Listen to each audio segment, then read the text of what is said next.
Hey, it's Rich and Gary, and we're back with the Baseball Talk Radio Show in 2018.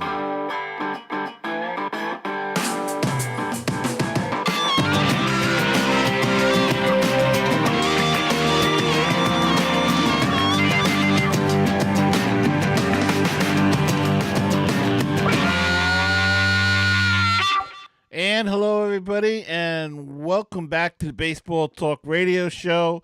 I'm Gary Mack, and I'm joined by Rich Baxter. Rich, how are you? Hello, Gary Mack, and Happy New Year to you. Happy 2018. Here we are. We're finding ourselves just about a month away from the start of spring training. Can you believe it?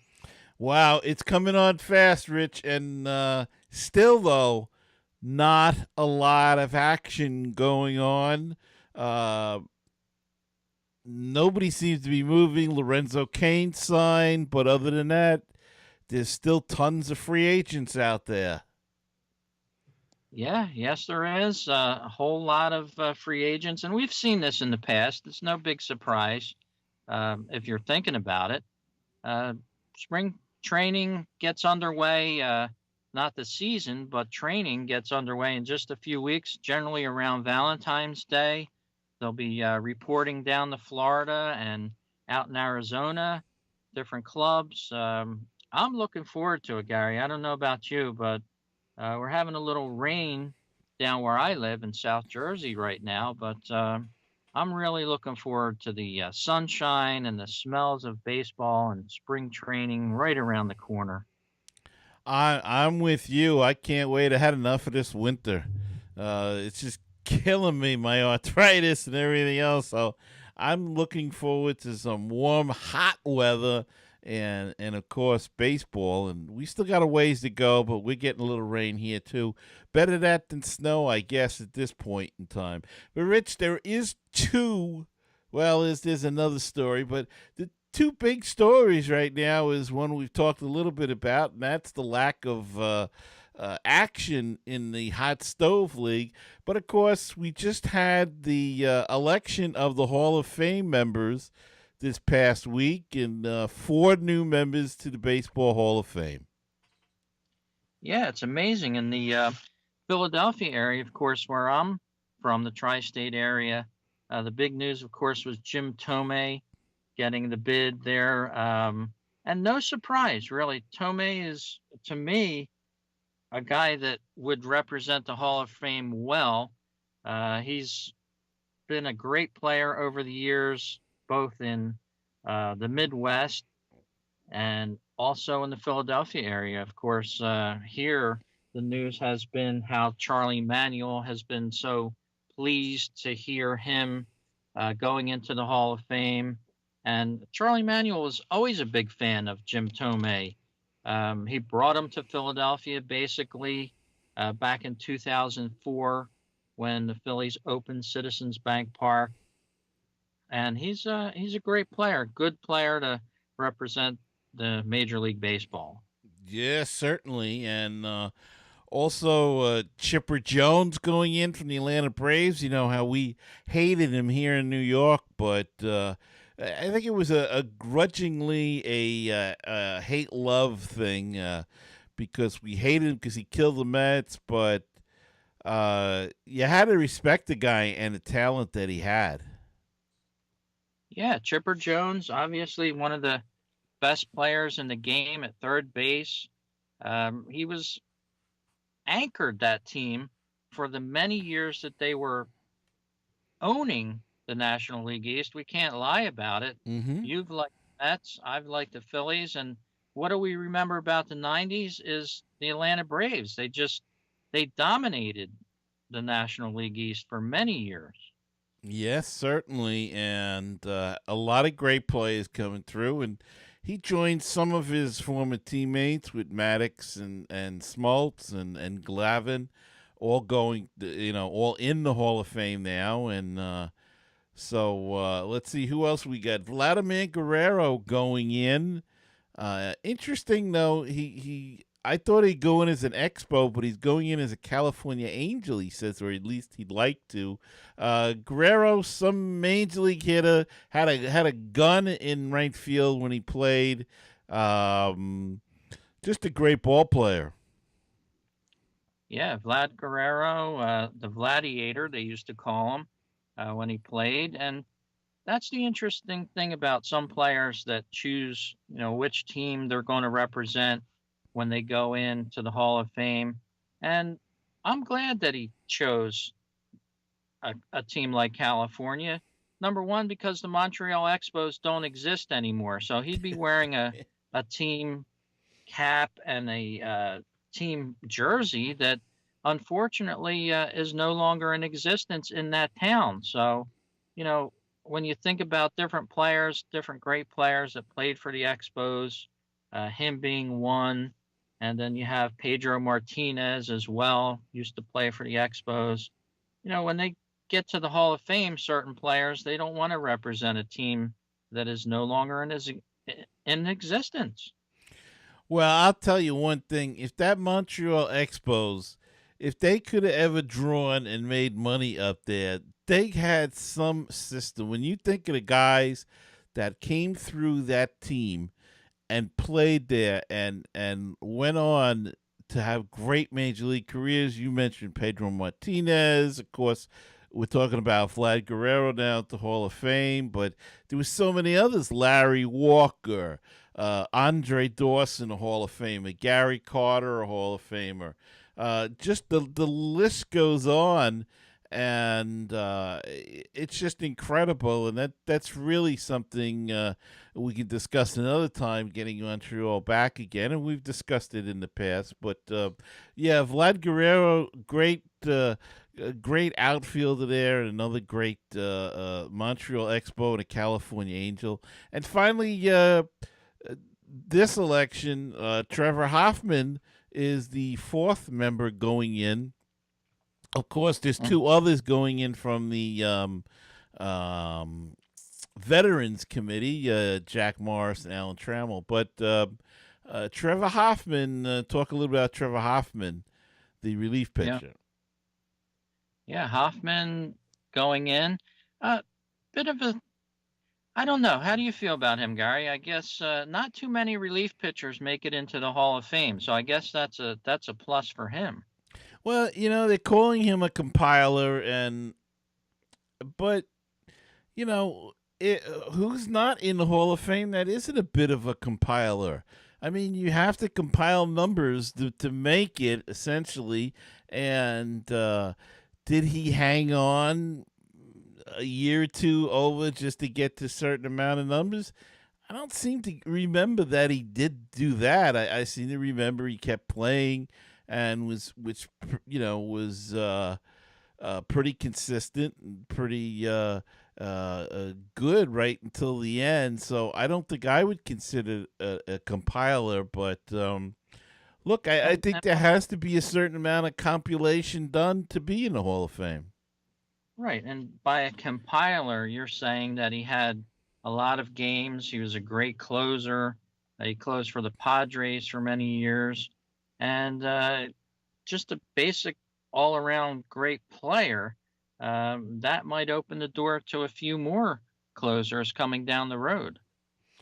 Yeah, without a doubt. And there was some talk about Billy Wagner even being in the Hall of Fame, and I don't understand how you could put Billy Wagner in, and he didn't get nearly close to it at all. But then you'd have to consider John Franco. John Franco has the most saves as any left-handed pitcher. How you could put in another lefty ahead of him, is without. I don't know how you do it, but some people did vote for Billy Wagner, and I was a little shocked at that. But the guy that didn't make it, that everybody thought had an excellent chance of making it this year, was Edgar Martinez. My thoughts on that is he was essentially a DH, and I don't think he could hit, great hitter, but I don't think a DH should be in the Hall of Fame. It's going to happen probably with Big Poppy, but I don't know. What's your thoughts on that? Well, overall, I love the selection that was made with Guerrero, Jones, Hoffman, and Tomei. They're all upstanding baseball players from an era that, a lot of the younger fans that are fans of baseball, and just a side note, I was able to take part in a college summit that the Phillies run this year. I myself returned back to school after many years of not being in college, and I covered the event at Citizens Bank Park with these young kids, and the Phillies had Reese Hoskins speaking to the crowd. There was over 150 college students from as far as California, New York, Ohio. They traveled in from different colleges with, seeking an opportunity to work in baseball. And, that sort of spun into motion a few speeches by some of the Phillies organization, and Reese Hoskins being one of the main guys that spoke at this summit. And he had some interesting advice for, the players, and actually not for the players, but for the college students there seeking employment by the Phillies. Mm-hmm. But what he spoke of really rang true, I think. And if you want to hear what he had to say, you can go over to my website. I have a blog post on it, fightingphillies.com. You can hear the whole interview with the Phillies' new manager. Actually, it wasn't quite an interview, but it was part of the seminar that I was able to record when I was there. So, Gary, sum it up quite easily. I'm really happy about this four group. I love to see four guys going in instead of none. How about you? Oh yeah, without a doubt. And of course, like I said, with the Veterans Committee, is going to be six guys going in, and so I don't know if there's anybody else going in. There's usually somebody else maybe going in, announcers. But yeah, I think it's a great group. But as you say, Rich, and I think it's a great representation of the game of baseball, and I think they got it right this time. Of course, there's still a controversy over Bonds and Clemens. Their numbers went up slightly. I don't know if we're ever going to see them. I don't think so. I don't think the numbers went up enough, and they're running out of time on the ballot. So, Now, don't know what's going to happen there.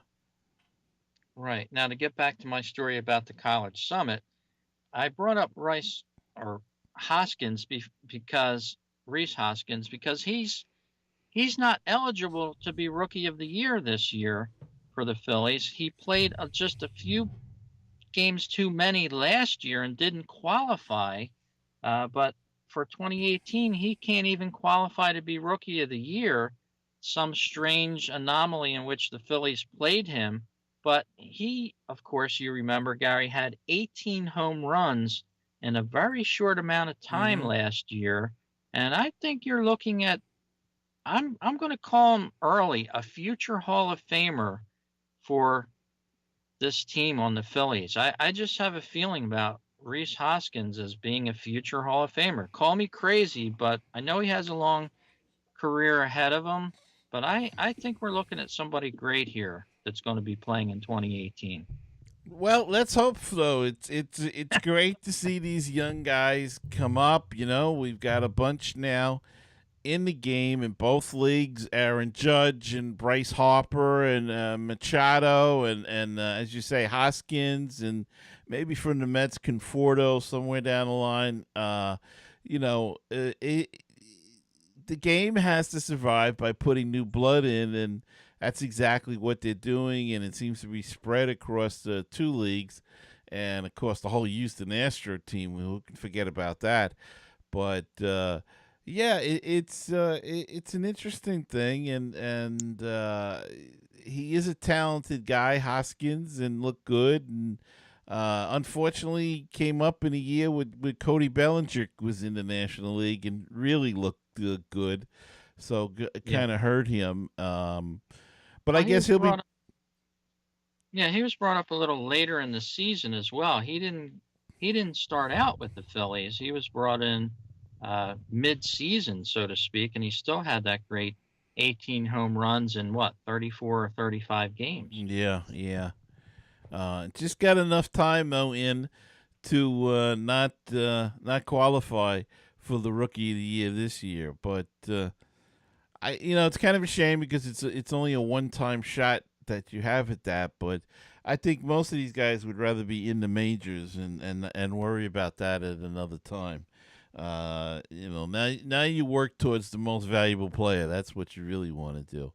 And of course, go ahead, And to Rich. go just to go back to what you were saying about the Expos, the great players, the great Pete Rose actually played one season with the Expos in 1984 before he went back with the Reds. So you have another great of the game there.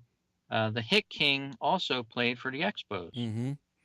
Yeah, pretty amazing that the teams he played with, and of course, bringing home the world champions.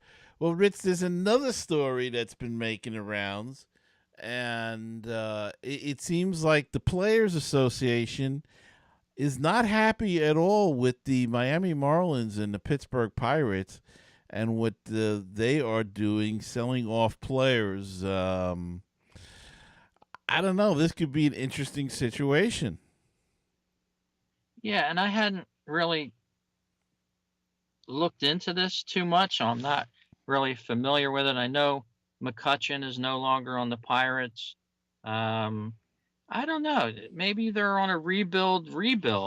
They didn't really do well this past season in getting into the playoffs, but maybe management thought themselves to just restart this team as a matter of speaking, go with a younger group, sort of like the Marlins have done all years. In the past few years, actually, they've had Stanton as part of their centerpiece, but they dealt him away. So if you want to start throwing blame at the Pirates, look at the Marlins. Well, that's what's going on here, and apparently the MLBA is investigating whether or not the Marlins and Pirates are reinvesting their money into baseball operations, or if they're pocketing it, and this could be, a big thing. I mean, Derek Jeter's coming; he's gotten rid of the entire outfield of the Miami Marlins. I mean, I'm happy about it because it looks like a scapegoat for, or a welcome mat for the rest of the NL East teams. The Marlins will be playing essentially AAA players, probably in the outfield. Getting rid of Stanton, getting rid of Ozuna, and now trading Yelich away to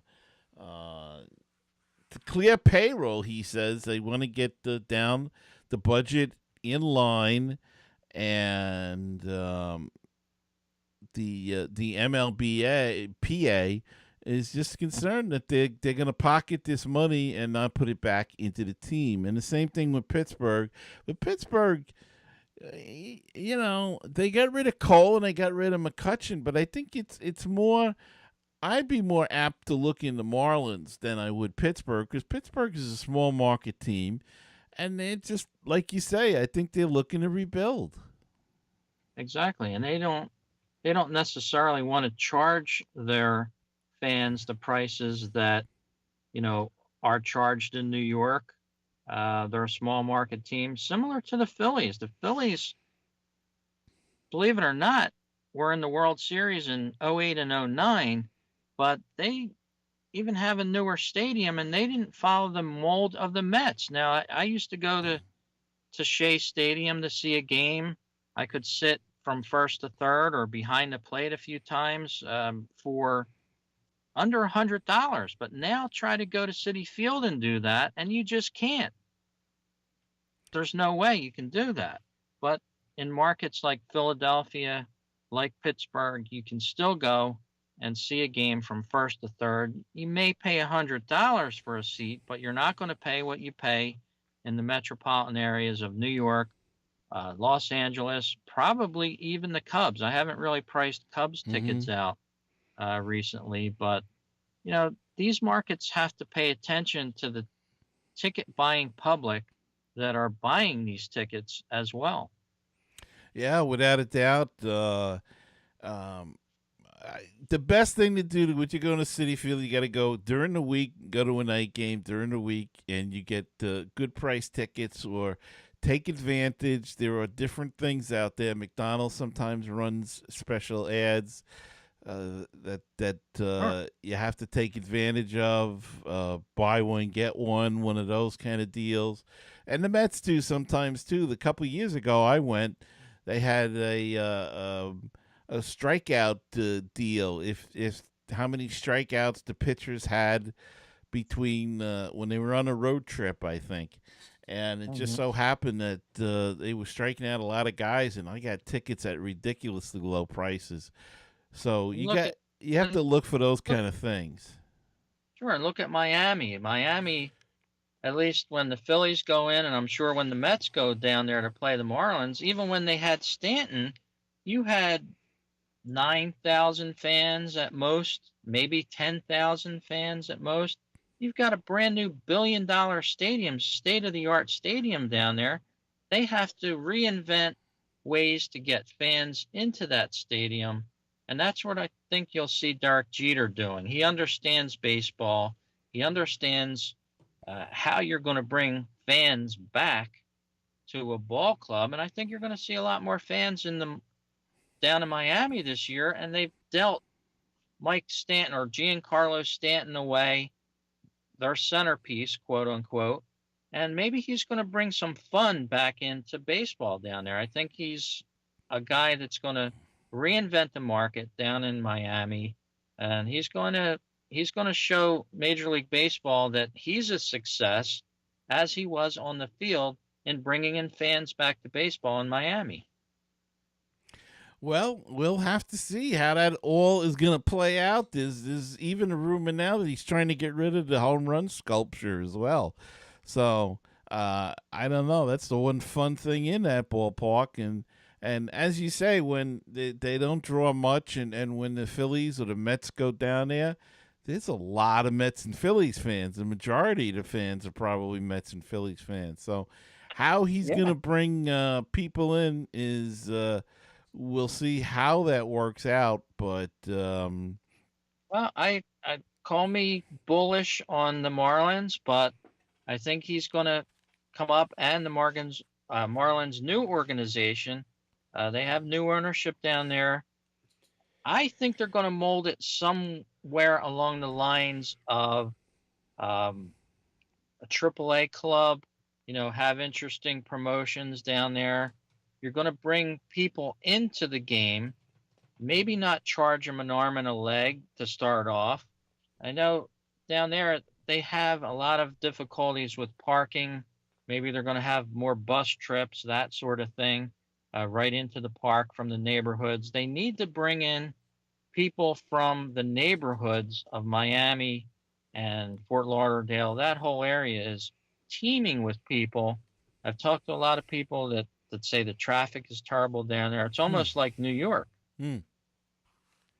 So we'll have to see if it works out. But it's great to be back talking baseball with you, especially Gary, on the show. Yeah, it's been a while, Rich. We've taken a little bit of a hiatus here and there. I was a little ill for a while there, and you've been busy with other things. But hopefully, we can get more back into the routine, the weekly routine, and do this more often.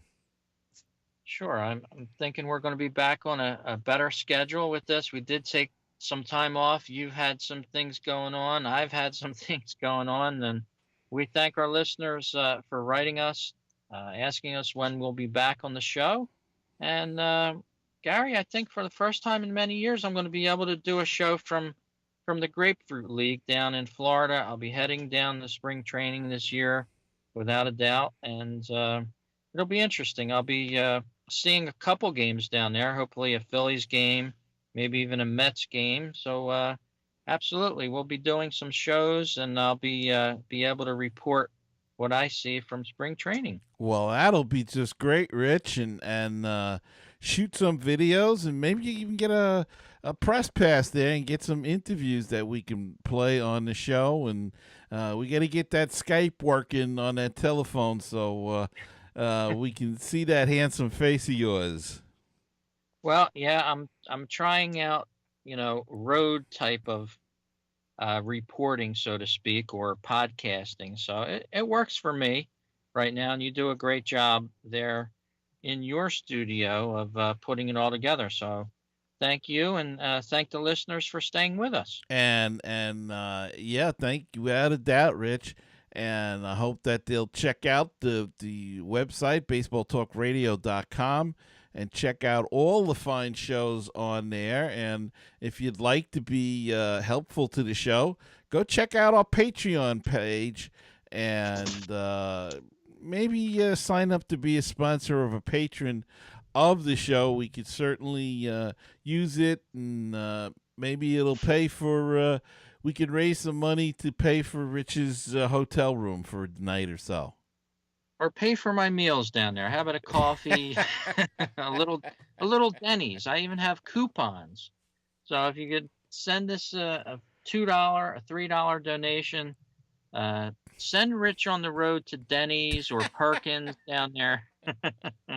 You can sponsor our meals or my meal down there, and we'd love to read your name off. $2 or $3 from every listener, and Gary, I'd be eating like a king down there in spring training. I tell you, you certainly will be, and catching those early bird specials. And maybe next year we got to plan this a little better. We can start in November or December to send us both down to Florida. How's that? That would be awesome, but maybe with the response we've had so far, we better start mid-season so we could accumulate all that cash that we think we're going to get. And again, it's only $2 or $3 if you listen to the show each month. That's all we're asking for. So don't send us $100, but we wouldn't refuse that either. No amount is too small and no amount is too large. So whatever you like to do, just check it out.